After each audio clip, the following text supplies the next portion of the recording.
Good morning. Welcome to your only local news at 7. I'm Natalie Noury. Well, the world watches in horror as Russian troops attack Ukraine by land, sea, and air. Those with ties to one or both countries are even more devastated. We hear from two Duluthians on how this international crisis is affecting them and their families. Fox 21's Rusty Melberg reports. Well, Blacklist Brewing's new spot on Superior Street requires just a few more household-type things before the company makes the big move. Well, musical theater is back at the College of St. Scholastica as it opens production of Little Shop of Horrors today. Mayor Larson and Senator Klobuchar say securing funding in the amount of $1.2 million isn't an easy task, but shows Duluth as a city increasingly gaining attention from lawmakers in D.C., who were seen on the lake trying to get their last few bites in before the ice starts to melt.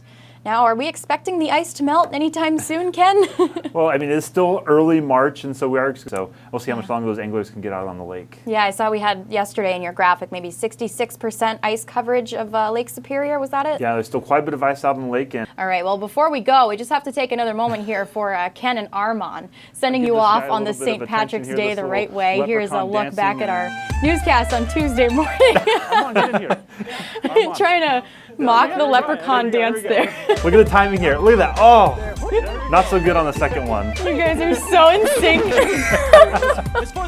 I was able to see enough from our meteorologist Sam Gabrielli's Snapchat stories, but the Wild, they won tonight 4-1 over the Avalanche, which means they get a home ice advantage first round with the St. Louis Blues. It's pretty exciting. Very exciting. Hopefully we'll be able to make it down for a couple playoff games. Oh, that would be awesome. We'll check it out. Awesome.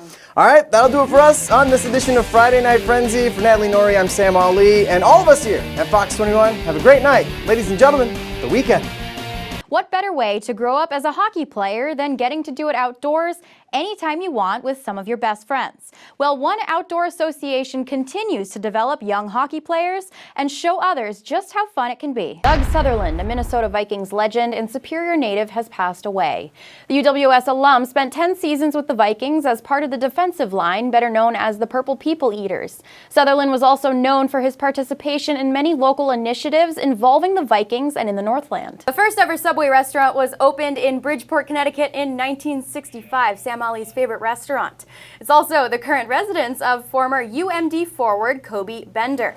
This week, the Cloquet natives. Well, the women's basketball championship is taking place tomorrow in Minneapolis between UConn and South Carolina, but it's an even bigger game for Huskies superstar Paige Beckers, who will be playing just outside of her hometown in Minnetonka. Well, the curling talents of Chris Plies has taken him all around the world, including to the 2022 Winter Olympics in Beijing, but the Duluth native has decided the journey will be coming to an end very soon. In an Instagram post, traumatic brain injuries affect how the brain works. Even a mild brain injury or a concussion can be serious, and the traditional way of diagnosing a problem is a CT scan. But there's a new test researchers say will help detect brain injuries and may reduce the need for scans as well.